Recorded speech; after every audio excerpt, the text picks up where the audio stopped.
If you're a contractor and your P&L says you made money last year, but your bank account says otherwise, this video might save your business. Because in construction, your income statement can distort the truth. And if you don't understand why, you'll scale your business straight into bankruptcy. Because accounting isn't a hard science, it's a series of judgment calls. So in today's episode, we're going to go over those judgment calls and how to decipher your income statement. So let's get started.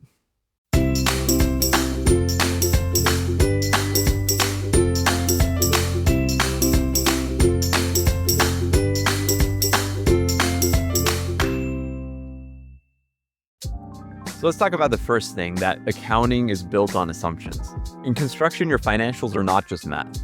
They are estimates layered on top of assumptions. Think about this. When do you recognize revenue? When do you record costs?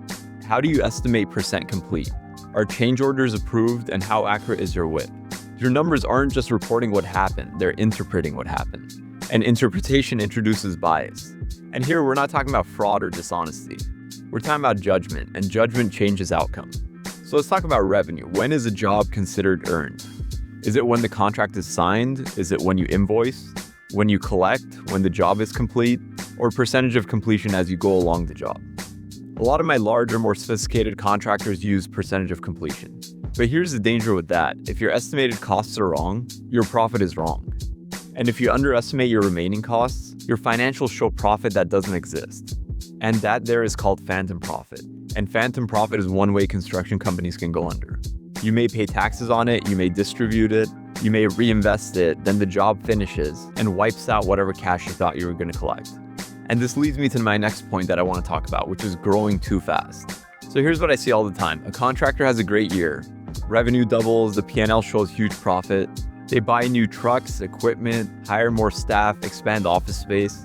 But what they don't realize is that their quote-unquote profit is tied up in underbillings and WIP assumptions. Their cash hasn't caught up, and when their costs overrun on a few jobs, everything collapses because the profits weren't real. They were timing differences, and in such a scenario, they did not come out ahead. Construction accounting can make you feel rich before you actually are. And this brings me to my next point, capital expenditures versus operating expenditures. So let's talk about equipment. You buy a $250,000 excavator. Does that hit your income statement immediately? And the answer is no, it doesn't. It gets capitalized as a fixed asset and depreciated over years.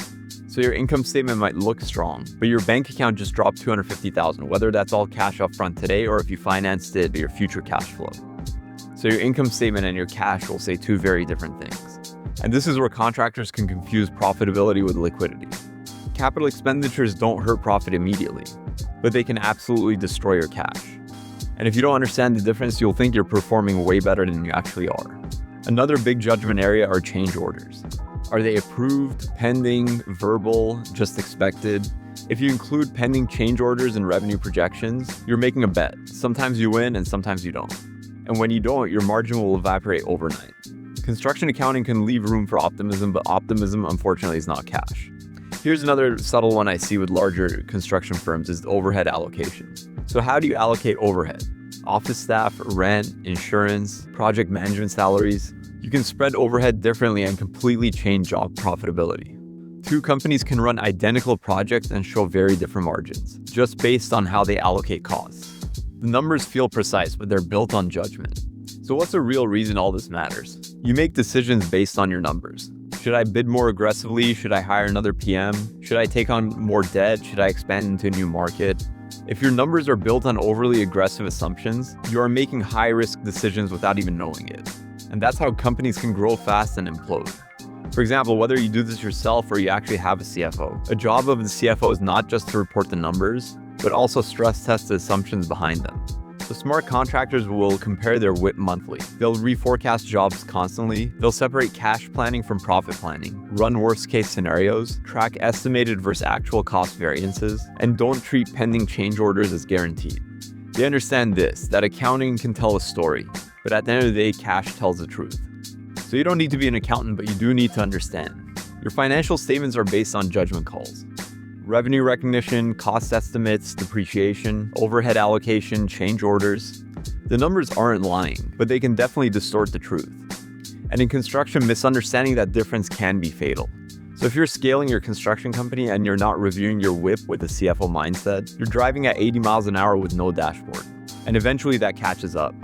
So I hope you found this helpful. If you want help building a financial system that actually supports growth and scaling, feel free to book a time. Our calendar link is down in the show notes, and see you in the next one.